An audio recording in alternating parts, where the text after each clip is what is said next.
The Catholic world is in turmoil once again, and this time, the fire isn't coming from outside the church, but from within its ancient walls. Just days ago, a community of monks, known as the Sons of the Most Holy Redeemer, also called the Transalpine Redemptorists, dropped a shocking, open letter that sent ripples through the entire Catholic world.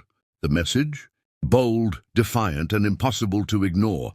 In their letter, published on October 16, 2025, the monks accused the modern Catholic Church of betraying the true faith. And they didn't hold back. They called out what they described as errors born of the Second Vatican Council, and claimed that Rome had allowed false teachings to corrupt the faith once delivered to the saints. The chain of command has been broken, the monks declared. We will not be complicit by silence in the ongoing destruction of the Church. Their words were a direct challenge to the highest authority in Catholicism. And for many inside the Church, it crossed a line that can't be ignored. To understand how explosive this is, you need to know who these monks are. The Sons of the Most Holy Redeemer were once separated from Rome, but were brought back into full communion with the Catholic Church under Pope Benedict XVI. For years, they lived quietly on a small island off the coast of Scotland, dedicated to prayer, Latin liturgy, and traditional Catholic devotion. But now their latest move seems to have reignited an old conflict, the battle between traditionalism and modernism inside the Church. The monks' open letter didn't just question one pope or one decision. It targeted multiple Vatican teachings and documents, including Amoris Laetitia, Traditionis Custodes, and Fiducia Supplicans, texts issued under Pope Francis that have been controversial among traditional Catholics. In short, this wasn't just a critique, it was a declaration of resistance. The Vatican responds. It didn't take long for church authorities to respond. Bishop Hugh Gilbert, the Benedictine bishop overseeing the monks' diocese in Aberdeen, publicly condemned the letter, calling it incompatible with the Catholic sense of the Church's unity.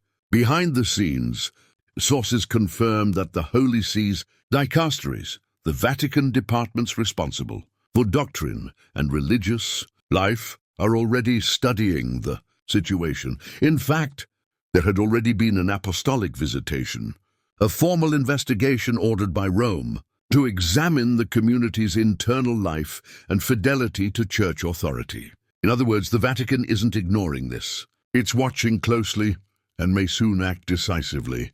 A church divided. This growing conflict reveals a much deeper tension that has been brewing for years. On one side are those who believe the Church must continue to reform, to adapt its language and approach to a changing world. On the other side are those who say the modern Church has lost its way, watering down sacred tradition in the name of progress. The monks' letter struck a nerve because it put this struggle into writing, this with fiery language and open defiance that forced church leaders to respond.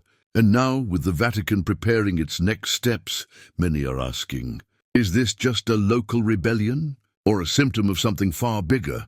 A growing fracture in the heart of the Catholic Church. If the Vatican chooses to discipline the monks, it could trigger a wave of debate across the global Church. Supporters of the monks say they're simply defending the truth of the faith. Critics say they're flirting with schism, breaking the unity that defines Catholicism itself. For now, the Holy See has not issued an official decree. But one thing is clear, Rome is watching, and the monks' letter has set a precedent that others may soon follow. Whether you see them as heroes of tradition or rebels against unity, one thing is certain, the monks have forced the Church to face a question it's been avoiding for decades. What happens when loyalty to truth and loyalty to Rome no longer seem to mean the same thing? As the investigation unfolds, the world will be watching, and so will the faithful. Because this isn't just about one monastery in Scotland. This is about the future of the Catholic Church itself.